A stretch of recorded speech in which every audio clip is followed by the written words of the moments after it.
following podcast is recorded and produced by the Podcast Precinct in affiliation with the network at bicbp-radio.com. The Podcast Precinct. Consistency, creativity, culture. The Nostalgia Funhouse proudly dedicates all episodes in the loving memory of Connie Chirac. So, Johnny, I've been hearing really great things about this Nostalgia Funhouse. It just brings back so many great memories. Andrew, the only reason I'm moving in line with you here is that you really vouched for this show. So I'm just going to believe you that this is the show that, I've been wanting, which is just talking about all the fun stuff from our yesteryear and the years before. And I really hate anything meta. So I'm glad that what we're doing right now is not that. Oh, no, definitely. What is meta? Isn't that Ron Artest's new name? Well, add World and Peace to it, sure. Yeah, but this is great. They last year they were tier and play sets and Halloween costumes. Well, that sounds cool. They get these weird court recordings from pop culture courts. Does anybody care about court cases? These ones are kind of cool. They put Scott Kelvin on trial. Poor Santa Claus there. Oh wow. Yeah. Okay, that sounds interesting. Yeah, man. You know what's the best part about this is though? Is I hear they always got a really great sponsor. You can check it out right there. You can play it by the book. Literature. What is Brave New World? Who is Eggerly Masters? Play it by ear. What is Stop in the Name of Love? Who is Weird Al Yankovic? Or make a power play. You're the new Jeopardy champion. But to win, you've got to play it. Jeopardy! Tonight at 7 here on Channel 7.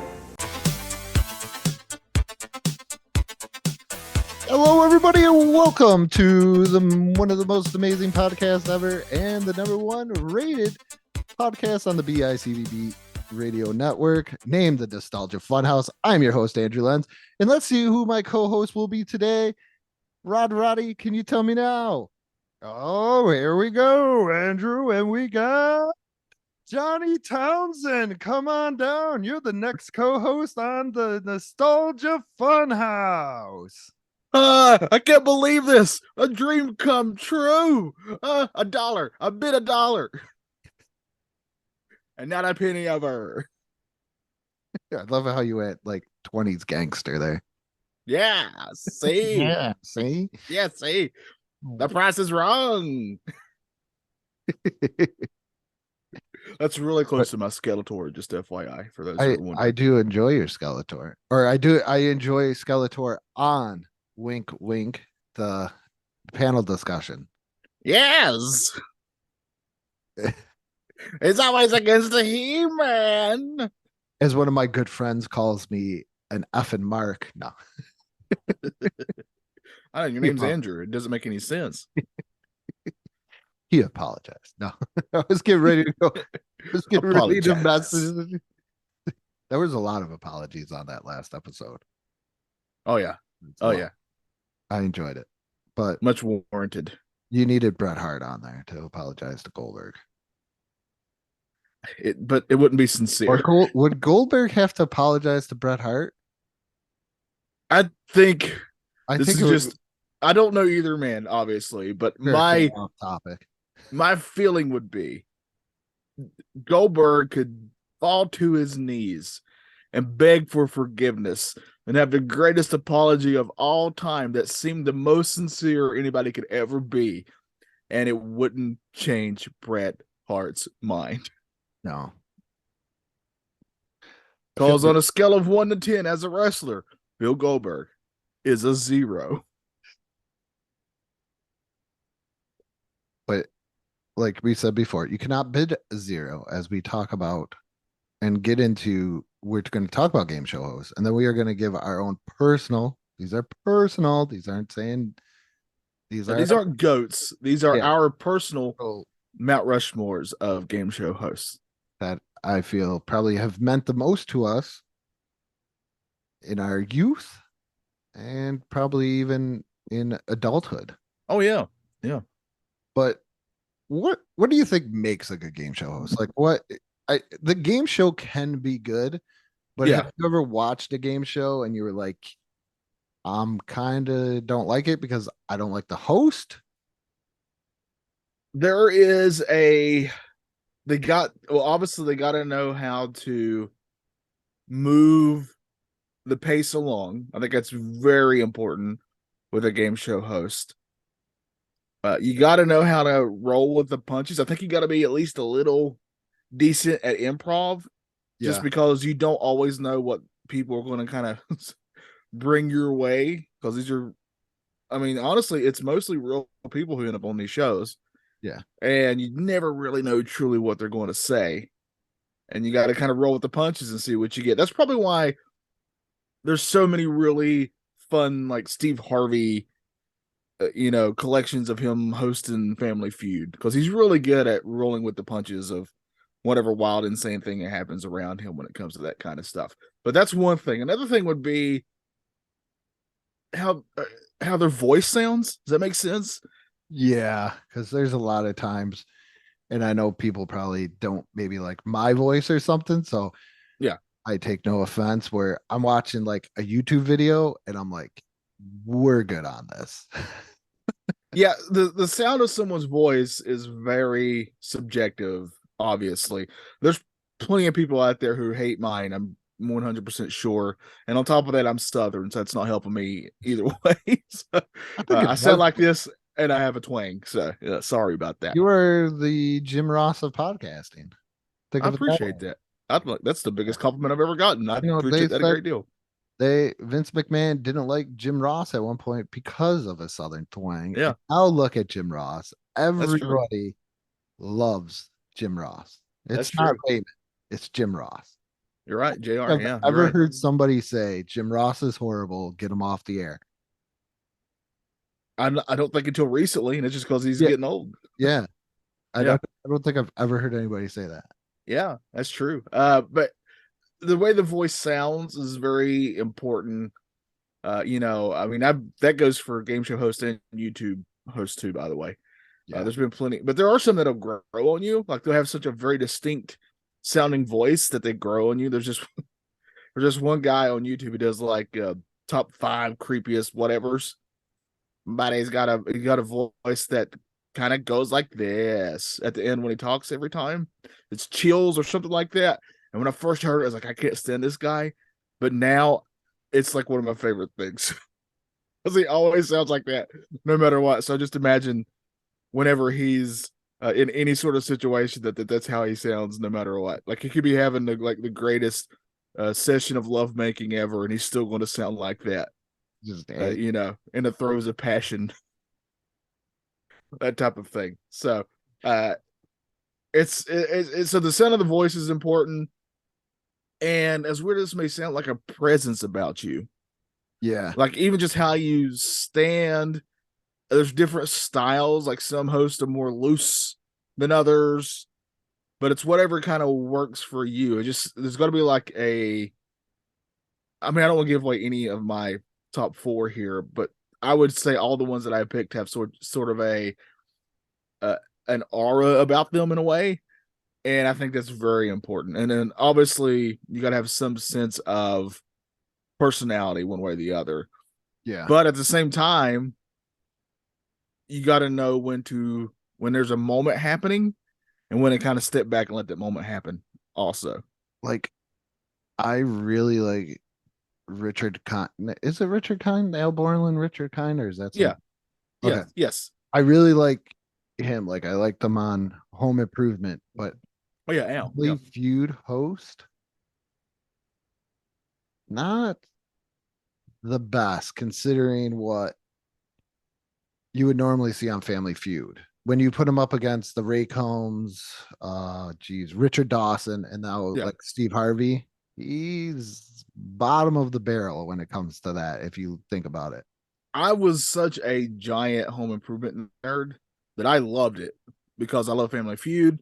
And then he became the host of Family Feud, and it was like the best of 2 worlds coming together for me. So I will never speak ill of him, but I know what you mean. It's just there's some. I mean, just look at this recent Jeopardy stuff, right? I mean, that's a great example. Obviously, we lost Alex Trebek. Rest in peace to one of the GOATs. And trying to fill those shoes is such an immense, just ideal to have to handle because you want the show to go on. It's still a massive success. So they tried out what, like 10 different hosts, it seems. Yeah, like they would just have different hosts, and then didn't they go to like a co-host with? I know it. I know her name. I can't She was remember. on she was on Blossom, and she was Yeah, I was on gonna say I was trying to use the actress name, but I was gonna go, I can't it's a Blossom name I and can't pronounce, I think, for Bialik me. Bialik. There it is. I think it's it. I think you Yeah. got it. Yeah. Okay. Yeah. I was about to go Blossom and Ken Jennings, and I mean, you both were thinking Blossom before when everybody else was like, she's on Big Bang Theory. oh, she's always gonna be Blossom. Yeah, always Blossom to me. Always Blossom. Never, Whoa. yeah, never gonna be anything else. Yeah. But with that, and I think what Pat Sajak's retiring at some point. Like, how do you? Yeah, I mean, you got these people who are just synonymous, and I'll get more into it when we start doing uh, our Rushmore. But they're just kind of synonymous with whatever show they've hosted. They kind of go together. You can't think of one without the other. And I like Drew Carey, but is he Bob Barker, or does he? I mean, that's just those things. I mean, what are you going to do, right? Yeah, and iconic. It's so like I haven't watched The Price is Right since Bob Barker's. I've seen a couple, but it's nothing like what I would before, because it used to be one of my favorite shows just to watch. I loved all the different little games they would play, like the Yodel and Man Climbing the Mountain game. I forgot what it's called. And also, you know what I'm talking about? Well, yeah, I know what you're talking about. Yodel, like he's doing it as he's and you gotta up. stop him. Yeah, before he falls off the cliff or the mountain. And the one with the was it like almost like a pachinko, I guess. That's the other one. Palinko, that's it. I remember that one. Now I go. Yeah, but those are fun. But yeah, it's just you got to have all these different attributes, and sometimes you really just got to get lucky when you're casting a host for a show that they kind of work out and they kind of become synonymous with the show. The yodeling game on The Price is Right is cliffhangers. Okay, well that makes sense. And the yodeler does not look like Sylvester Stallone. Correct. Sadly. John Lithgow, maybe. So I was also going to point out too, because man. All right, so when I was coming to Mount Rushmore, there were obviously ones that, because you can only get 4. Yeah. So there were some that I didn't get to get on there. And like, I really love Mark Summers, right? Really, truly do. Like, he really helped usher in that era of kids' game shows.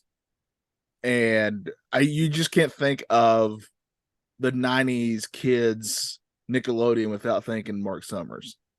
And shout out to him, because I believe he has massive OCD. I think he does. And on top of that, another shout out to him. Isn't he like a major producer now? Like, he's been behind a lot of major shows. Yeah. I think he's the reason. Yeah, because he was on Unwrapped, which was a great show. And then they did bring back Double Dare, and they had that YouTube girl on there. I'm so horrible with names. Please don't cancel me or whatever. Just know that me and Andrew are old. Yeah. we're trying our best. If you weren't popular between the 70s and the 2000s, there's a good chance I cannot remember your name, even if you're Blossom. If you describe yourself as an influencer, there's a 99% chance I don't know who you are. Yeah. And that's all me, but it's because I'm old. Because I guarantee you, anybody in the age of like under 30 knows exactly who you are. So that's who you want to know you, to be fair. Andrew and I have aged out of people who you would really need to know who you are. I had to move up a next box check when it's asking for your age range. So that's the worst. It is. Yeah. Or I hate it when I go to like buy beer or something. Or my wife that smokes, if I buy her cigarettes and they just look at me and they're like, yeah. They don't even bother. Yeah. Just numbers entered, take it. And I'm like, yeah. Aren't you sure?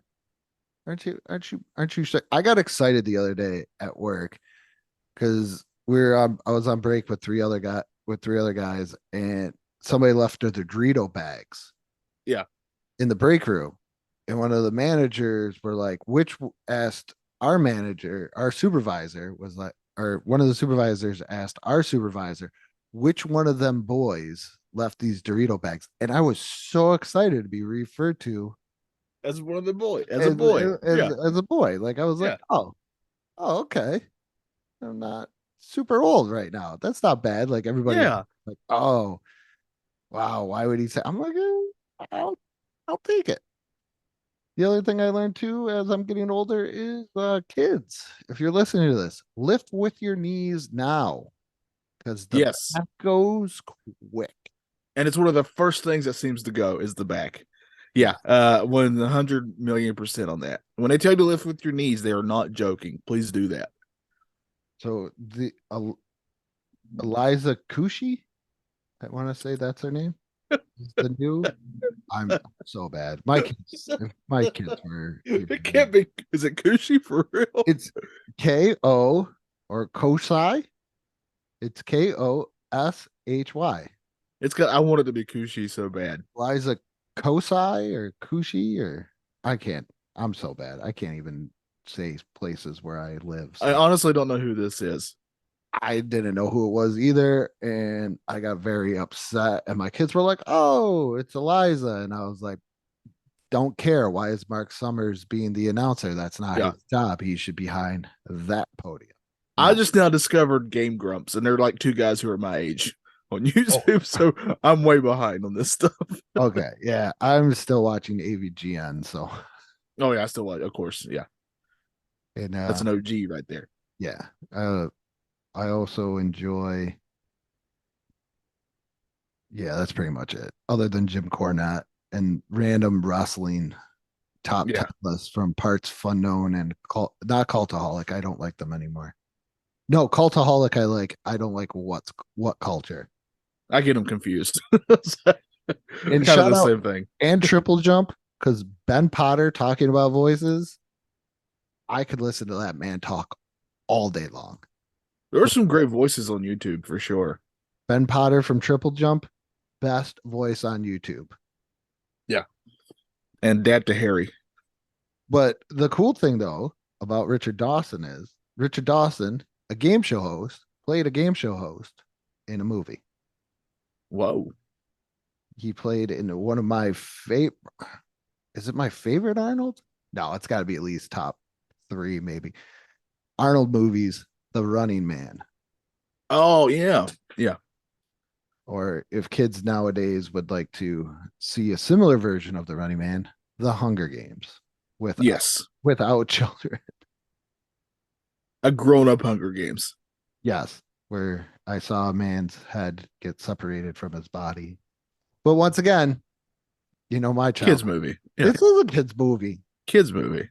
My dad was like, "Oh, we're gonna watch this," and he sat us down. We watched.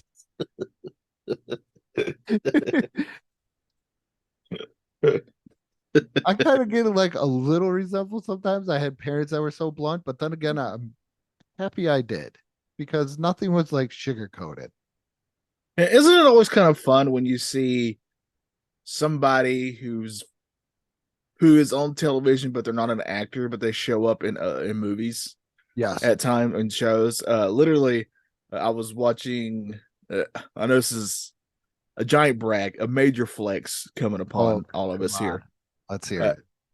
I was watching Dr. Quinn, Medicine Woman. Oh, well, what wouldn't you watch, Johnny? That's an obvious. And a certain Mr. Rogers shows up in an episode. No way. 100%. And I researched it because I was so blown away by him showing up. Because I'm a giant Mr. Rogers guy. I love Mr. Rogers. And it's the only show that he ever appeared on where he didn't appear as himself. He actually played a part. He played the pastor of the town of Colorado Springs. He was like his mentor, and he shows up. So but I just love it when that kind of stuff happens. That sounds like a Mr. Rogers part. It most certainly wasn't Mr. Rogers. Like somebody was writing this and they're like, who can we get? And somebody just out of nowhere. Apparently he was a giant fan of Dr. Quinn and he loved the show. So because he has great taste like I do. I just could see the writers going, we need a mentor for the pastor for this show. And somebody probably just was like, maybe we could get Mr. Rogers. And then all of a sudden somebody was like, that's an amazing idea. Give that guy $1 million. Let's go. Great idea. Yep. But are you ready to get into our Mount Rushmores? I am very ready. I'm incredibly curious. So just so the audience knows, Andrew and I have not shared our Rushmores with each other. So I'm very curious if we're going to have any crossover here. No, we promise you that there is no corruption like in NBA, like allegedly in NBA lotteries. So, oh, I'm sorry. Is that wound still fresh or is it closed? As a Charlotte Hornets fan, it's kind of what's the numb is the word I would use. Yeah. So, do you want to go first or? I can go first. It doesn't matter to me. Yeah. I'm just going to start out with who I already said was the OG. Alex Trebek is on my Mount Rushmore. That's an agreement for both of us. Yeah, I feel he was one of the ones I thought there was a big chance of us both having was Alex Trebek. What an icon, even down from the facial hair, the mustache, even was sort of iconic, and just the way that just the way his voice sounds. Like I feel like I could listen to him read anything or say anything, and I would just be like, yeah, this dude is like his voice is just so soothing to me. I think if you're imitated on Saturday Night Live, yes, we made it that way. Not to say that, but he was the perfect game show host. As we alluded before, they can't really find that person. He was the perfect game show host for that game show. Yes, very stoic, made a little joke every once in a while, did that stuff. But also he seemed like, even though he obviously had the cards in front of him, like even when I was a kid, I was like, this guy already knows these answers anyway. He doesn't even need to look at this card. He looked like he's been digging in a library for years, and then all of a sudden, he was just like I imagine that's how they found him to host. I imagine that's how they found him to host this show. They're like, well, and then they went to like some big university, like Harvard or somewhere, and they're like, yeah, we got this guy in the back. He never comes out of the library. Alex, if you want to go talk to him. And he just emerges, and he's been hibernating with books. There was this guy, a game show on ESPN that they played for a while, and it was called Stump the Schwab. When you said guy in the back, well, the Schwab. Yes, I remember this. Yeah. The Schwab was just a guy that did research at ESPN. Yeah, and it was really hard to stump him. Yeah. So I remember that. Yeah, but Alex Trebek, I feel like it's an easy put on apparently both of our Mount Rushmores here. Yes, and a great Canadian. I always give a shout out to our neighbors to the north, since I used to live so close to them. Yeah, I love Canada. Yeah. All right. So should I just go and go to my number 2 then? So we both had him. Yeah. Because all right, a couple we're gonna probably have. I think so too. I'm gonna go with Bob Barker here. Of course. Yeah. Love Bob Barker. I mean, he's the reason that I even remember as a kid, because we would, Price is Right was a show we would watch as a family when I was growing up during the summers, when I was off school. And I remember very distinctly asking my parents what spayed or neutered meant. And that's how I found out. Let's go to Bob Barker. Bob Barker to me is in that weird John Candy mold for me. And you may say I'm a sad person or something, but John Candy, like watching a John Candy movie makes you like feel good, like it's like a cool uncle or something. Where Bob Barker is like that grandfather type thing where it's like, okay, I'm gonna crack a joke, but I'm gonna be serious every once in a while. You can Bob be serious every once in a while. And he can do both, because he was Happy Gilmore. He was incredible on there. He was what was the other thing he was in that I really liked? What was it? Oh God, I know what it was before I started talking, and then I just forgot. Oh man, for me. Oh, he was when WWE Raw was doing like host. He was by far one of the better ones, because some of those were really not good. But the Bob Barker episode to me is iconic when he showed up on Raw. Did he really? Yes, and it's really good. It's very, very fun. Did he get it right other than Jeremy Piven? That was like, he's gonna wrestle you at Summerfest.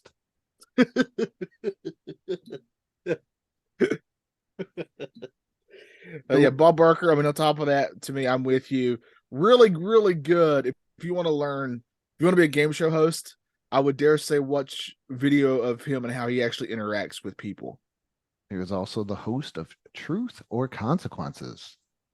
Oh man, that's 1956 to 1975. That's where certain wrestlers are from. No, there was what was it? So in 87 is when he finally stopped coloring his hair. Did you know this? Did I know this? Did I hear about this? I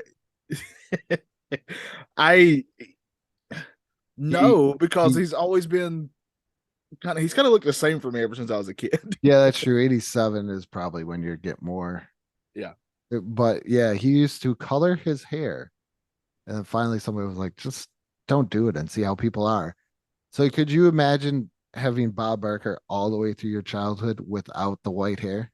No, he's got to have the white hair. He's got to have it. Like, that's part of the look for me, is the white hair. That's the iconic look he has, is his hair. Yeah, he's definitely an all-time 100%. Oh, yeah. Without question. All right, so let's go to our third one. I think this is another one we may have. What do you got? I gotta go Pat Sajak here. Hell yeah. We are 3 for 3, my friend. Pat Sajak, to me, like, he's not on the same level or so as Bob Barker and Alex Trebek. He is just that good, steady hand. Yes. That's always there. And I don't feel like anything could really ruffle him. No. And he's, you know what's really sad is when I look up these people and I see how old they are, and I'm like, wow. Oh yeah. I mean, how old's Bob Barker? He's gonna be in his late 80s, early 90s, right? Didn't he pass? Did he pass away? I'm gonna be sad because I didn't know this. This is a part of my life now where I'm like, oh, I wonder what this celebrity's I thought he was still around because I feel like I would remember if he passed, but I do have a terrible memory. So do I. And if he didn't pass, I feel very bad. I didn't mean to. Oh no, he's still going. 99 years old, Mr. Bob Barker. Good God, go keep. We got to get him going. December 12th, he'll be 100 years old. Go for it. Good God, what a great guy. And but yeah, Pat Sajak. How old's Pat Sajak? He's retiring, right? Yeah. And do these people age? That's another thing. Pat Sajak is 76 years old. I would have never guessed it. I should have guessed before you told me the number. Because I would have guessed at most, and it's just because of how I know he's been there forever. I would have said like early 60s would have been my guess. My man's a Vietnam veteran? Wow, I didn't know that. And he was in Airplane too? This is Pat Sajak. He's just okay, he's a lot better now. Yeah, that's solidifying his place here on my Mount Rushmore for sure, which he already was for me just from Wheel of Fortune, but yeah. Yeah, he had a small role as a Buffalo, New York newscaster, which earns points there, in the 1982 comedy film Airplane 2, the sequel. Man. Do you think we're going to go 4 for 4? I don't think so. I think the fourth one's where we're going to differ here. I think we're definitely different on this one. Yeah. All right. So I'm being completely upfront and honest with you, Andrew. For a second, I did think Richard Karn. I did, just because that's my childhood, and he was who I remember the most hosting Family Feud. But I've become I'm just fascinated by Steve Harvey hosting this show that I'm putting him as my fourth. And this is personal. So everybody knows, personal. I'm sure he's not on a lot of people's, but he's just so fascinating to watch, interact with people. he is a good people person. Yes, very much so. I feel like he's somebody who he can be making fun of you, but he's also putting you at ease. You know what I mean? Like there's a good nature about it. I never once feel like he's really out being just verbally abusive to anybody. Yeah. And that's a fine line to walk around. The funny thing about Steve Harvey too, as just a person, he is the one celebrity that when he talks and he gives advice, I'm like, oh, I'm gonna listen to Steve Harvey. Yeah. If even Dr. Phil's like, you should, I'm like, what do you know, Dr. Phil? And then Steve Harvey's like, I'm gonna tell you. I'm like, oh, tell me. Oh, tell me, Mr. Harvey. Also, have you seen his court show? No, I think I've seen clips actually. It's so good. I don't. It is so good because he comes out and just says, "I'm not a real judge." He just does it beat out Gary Busey's pet judge? That would be the closest thing I would compare it to. Because, but I'm fairly certain. Yeah, I know because that's a great show. I'm fairly certain that, like, it's one of those shows where I feel like anybody who's on it's got to be an actor, because the one that I saw, there's actually caught a YouTube video of somebody talking about it, and it was of these two women. They were cousins, and one of the women's moms had passed away, and they borrowed money from the cousin to pay for the cremation, and they were going back and forth because she hadn't paid it back yet. And they were very upset, but then they would have pictures that the cousin brought of her going places with the urn, like she buckled the urn into the front seat. Oh yeah, it's up there with the. I think my favorite part about Gary Busey's pet judge is at the end, whenever he bangs the gavel, he just yells "pet justice" for absolutely no reason at all. And then I think to myself, does Gary Busey know this isn't real? No, he doesn't. That's why it works. I never want him to know something wasn't real. Like that's my biggest thing. But yeah, I could see Steve Harvey. He's an honorable mention for me. Okay. All right. I'm very curious who your number 4 is. My number 4 is Mark Summers. Yeah.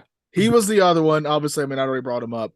Like he and Steve Harvey and Richard were the 3 that I was trying to figure out who I wanted to put as my 4th. So I'm very happy that he's on yours. Yeah. Like you said before, he is just the face of Nickelodeon game shows in the 90s. He is the standard that we held Kurt Fogg and Mike O'Malley up to. The other probably 2 guys that I can name that were game show hosts on there. And he just did it. The man had an OCD and he had to go on the nastiest show ever in Double Dare. Yeah. And he just did it without a problem. Mark Summers is just there. He never seemed dickish. I could say it that way. Right. Like he dealt with kids constantly and messing. And I never ever I've seen a lot of Double Dare. I never once felt he was actually talking down to the kids either. No. He was just constantly, do you want to, dare, double dare, or do that? And then, it was, I don't know. I just love, just Mark Summers completely. I mean, what kid didn't think about when you're growing up? I mean, I guarantee you thought this too. You would watch all those things you had to do on Double Dare, and you just thought about, man, I wish that was one of those kids. Yes. Yeah, I wanted to be on Double Dare. That's one of my favorite episodes of the Goldbergs. Yes. When they do Double Dare, that's definitely one of my favorite episodes. But yeah, Mark Summers, he's a classic. He's a classic, and I don't know if if there's like a game show host Hall of Fame or anything like that, if he's in it because he did children's shows and not adult ones, that's, but I think to kids in our generation, that guy meant a lot just because of his game show ability. Yeah. And there were plenty of people who I'm sure others would have on theirs. I mean, Chuck Woolery's a big name. I loved the dating. I had a weird obsession with the dating game as a kid. Richard Dawson. I loved Richard Dawson. I liked Ray Combs. Yes. R.I.P. Very. Wink Martindale, of course. What a great name. Yeah, that is probably the most classic. Dick Clark. Yeah. The Ryan Seacrest before Ryan Seacrest. Yes.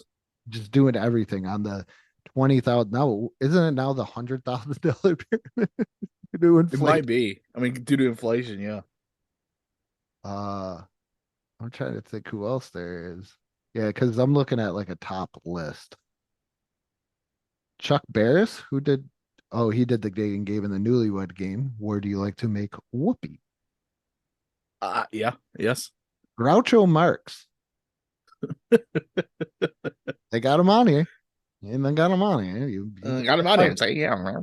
You bet your life we got the Groucho Marx. Regis. I liked Regis. And I think that was another one that even when they downscaled, like the downscaling of game shows, like Who Wants to Be a Millionaire, you would still now it's like who wants to like be able to pay for parking. Yeah. But when Regis didn't do it anymore, it wasn't the same. Yeah. He was a big part of why that show was such a big hit. It was hosted by Regis. Howie's not bad. I like Howie.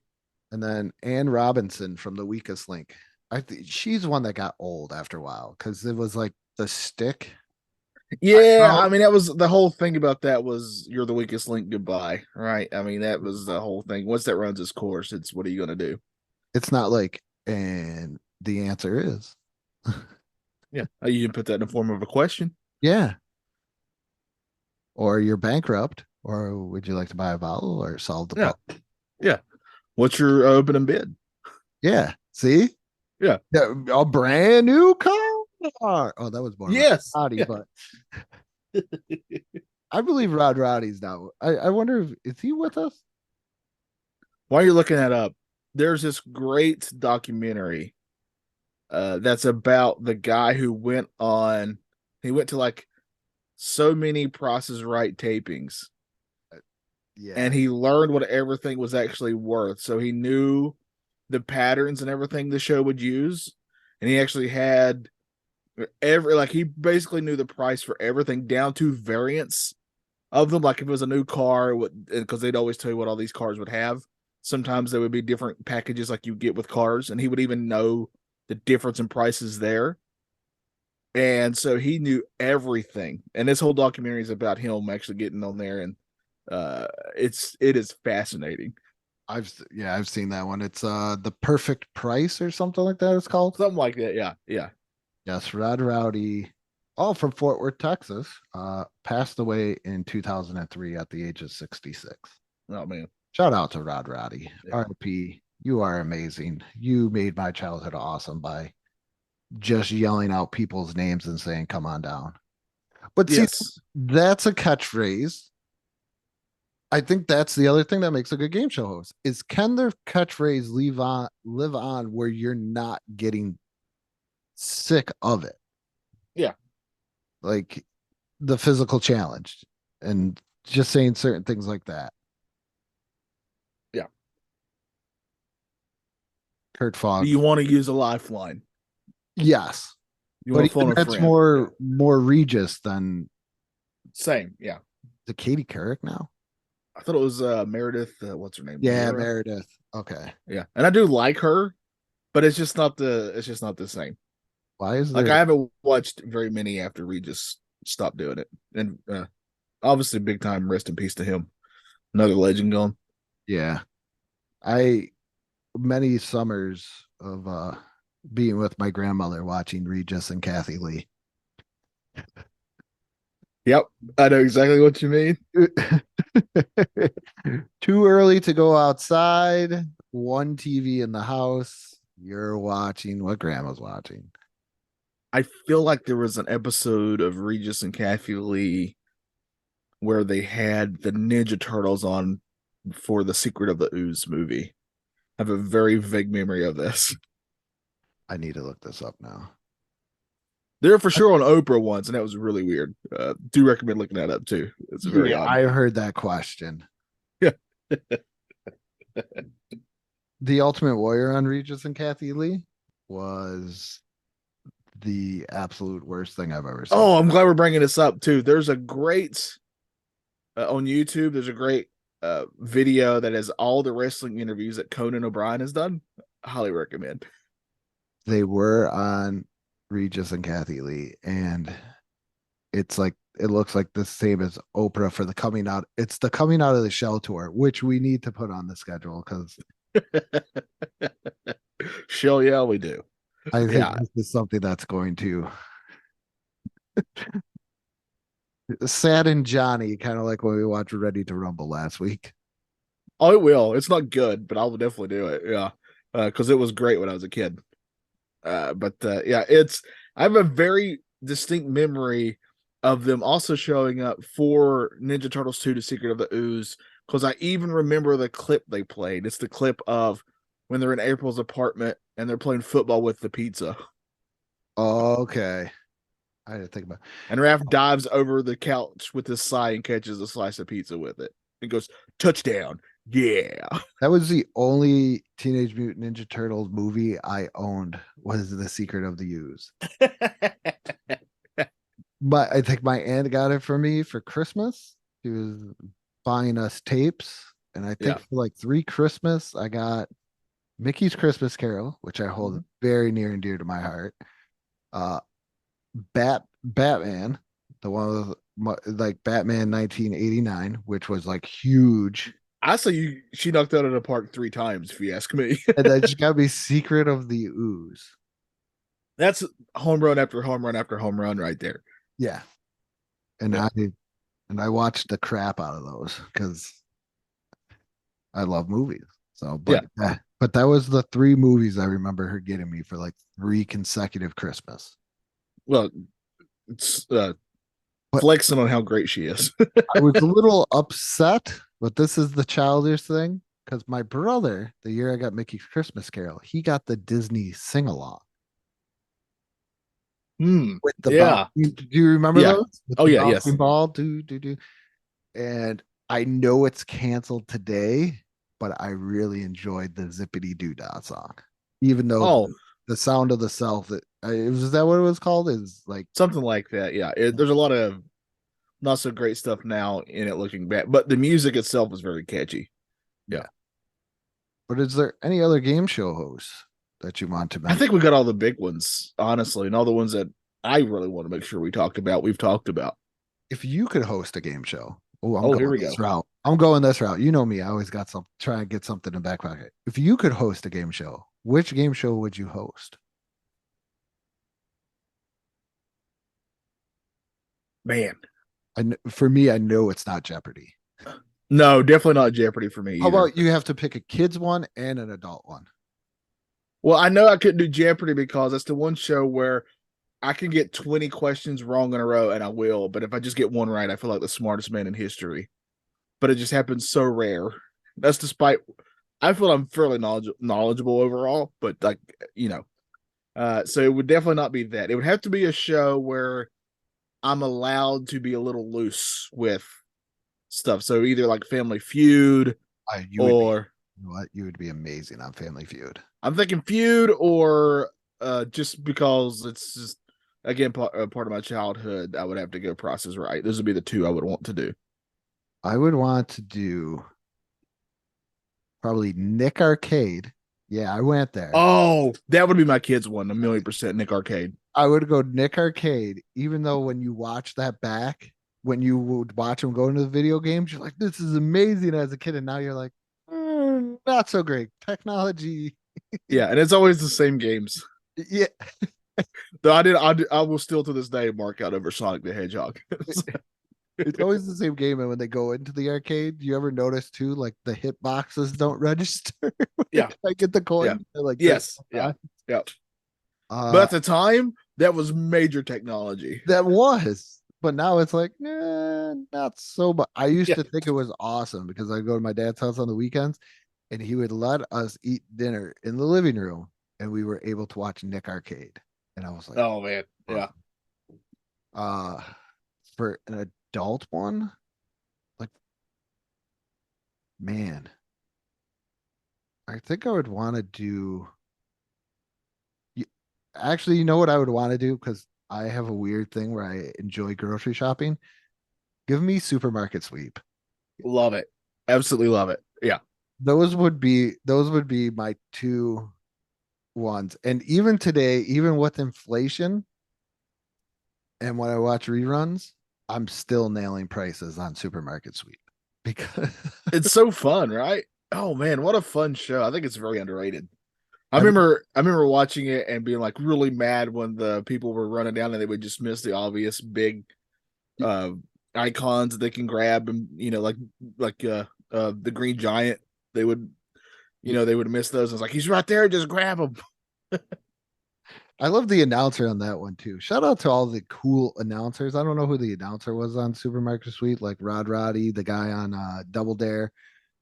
But even him, he was like, just think about him. He was pretty much calling a sport where he's like, and they're grabbing those big pounds of meat, $50. Don't forget those hams. Where she's going for baby formula and those big 10-pound things of Tide. Oh, she's going for the Brock's candy. Your 1 pound equals $100. Don't go over though. And I just loved listening to him. Just do that. Or the bagels. I need to get Matt. I need to get Matt to do like his Madden over one of those. the bagels. Boom! We should do that. I should do my Cosell and he should do Madden and we should just go over it. Yeah. That'd be so good. Like, here we go today. Yeah, it's where are we gonna go? Oh, he's going to the meats. Those are good, high in protein meats. And going to the bagels. Remember the sequence. They need a cinnamon raisin in everything and a plain bagel. And then you'd have Matt just saying boom and Brett Favre over and over. Or he just comments on the move and he, like, if they get briskets, he's like, so what you gotta do? What you gotta do, Howard? You gotta get the brisket and you gotta trim it. You need to do like a little overlay of him drawing X's and O's over these people running down the grocery aisle. He's talking about trimming brisket. He just circles. You gotta trim it right here. See this fat? You gotta get that fat cat up off of there. That would be great. But those are my two. And this reminds me, I think this is what reminded me is we got to do one on just game shows. Oh yeah, just in general. Yeah, obviously. Yeah, but my list would be very similar to today's. Yeah. But we'll give it some time to let this we'll let it simmer. We'll let it simmer. Simmer down now. Simmer down now. But that are our Mount Rushmores. Very similar once again, but still in the end, we were a little bit different, which is good. You could tell we grew up in the same generation, same era. Yeah. We're definitely for sure. At the same time with everything we do. Other than Doug and Mac and me, we still have not agreed upon that. But I respect your hatred of those things because I get it. I just don't agree, but I do understand it. But if you like what we do here on the Nostalgia Funhouse, please leave us a review, Apple Podcasts, Spotify, anywhere you can leave a review. Join our Patreon if you can for only $1 a month. And also check us out on various social medias, which I mean by various is to Facebook and we do have an Instagram. So Facebook, Instagram, and YouTube. Check those out. And don't ask us to do TikTok. We don't understand it. I don't. I don't. That's 100% the truth. It angers me. I don't like it. I can't even understand. I don't even understand Discord. Somebody was like, "You need to get Discord," and I was like, "It's. I already do this with other stuff. Why am I getting this?" Yeah, I don't understand Discord. I don't understand it at all. That's how I knew I was old. I did this one podcast with one guy who's like, "Do you have Discord?" And I'm like, don't we just do it over Zoom like any other people? Yeah. He's like, no, I record through Discord.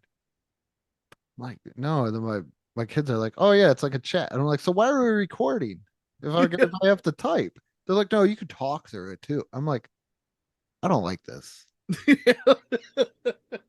I feel when it comes to podcasting, if I have to download anything else, oh, you know I'm on this same wavelength here. I know. Without getting into details, we are in the same boat. If I have to go out of my way to be on your podcast, it's just not going to happen. Yeah, send me a Zoom link. Yeah, Skype. I have Skype. I also have Skype. Zoom, Skype, I'll do. And then, do you need me to FaceTime with my phone? I will do that. But other than that, you're asking too much. And I think I have Microsoft Teams just because it comes with like the Microsoft Office. But other than that, don't ask me for anything. Yeah. I don't know what I'm doing. You're lucky that I understand how to get into a Zoom meeting. Yeah. Johnny and I are still trying to figure out things. We have wild ideas and we are still trying. Literally before we started recording, I was asking Andrew, I said, Andrew, I've seen other people do this, so I know they can. Do we know how to do this? And I'm like, I think. So stay tuned for what might happen. Yeah. Something I get to play around with. And this is what I'm going to do when I'm bored. I'm like, okay, I'm going to do this here. And then I'm going to research it. And this is how you know you're getting old. Not only am I going to research it, but I'm going to read about it. I'm going to go to YouTube, watch a video on it. And then once I don't like what that guy is saying, even though he is probably teaching me the 100% direct way, I'm going to say, I don't like what you're saying. I'm going to somewhere else. That is how I know. Which you're past me, because once I get to where I don't like what the guy's saying, I just give up. And it just doesn't happen. See, I'll give up for a little bit and I'm like, that doesn't sound right, even though I have no idea what I'm doing. I've come to that point in my life where nobody knows what they're doing, even though I don't know what I'm doing. Yes, I understand that completely.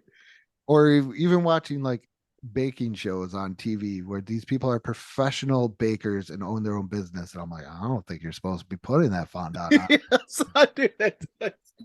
I don't think that's going to work. But I am at that age where I don't think anybody knows what they're doing, but I also know that I too don't know what I'm doing. Yes. I watched the Olympics one year. I think we're around the last Winter Olympics. I was watching ski jumping. Never ski jumping in my life. Never will. But yet I critiqued every single guy. I'm like, well, you're not leaning that forward on that one. Are you kidding? I'd watch people doing the diving. You know, it's like the crazy dives, doing all these kind of things. And I'm like, you got to tuck that leg in. Like I would be able to even remotely do that in the moment. So my daughter and I enjoy watching Dance Moms. Okay. Yeah. She suckered me into Dance Moms to the point where I'm kind of like addicted to it. Yeah. And there's times where they're like, you got to straighten your leg. And I'm like, yeah, that knee looks a little bent there, even though I have no flexibility compared to these girls that are dancing. Like no flexibility. But I'm like, yeah, that doesn't look good. And then I critique them too. I'm like, why does she do the same move every competition? So also it's the moms complaining about the dance owner, Abby Lee, constantly. Yeah. And I know it's a reality TV show, but every episode I think to myself, well, why don't they just leave? And then my wife and my daughter, if you don't like it, you can just go. Yeah, I'm like, why don't they just leave? And my wife and my daughter got to remind me. They go, it's television. They leave.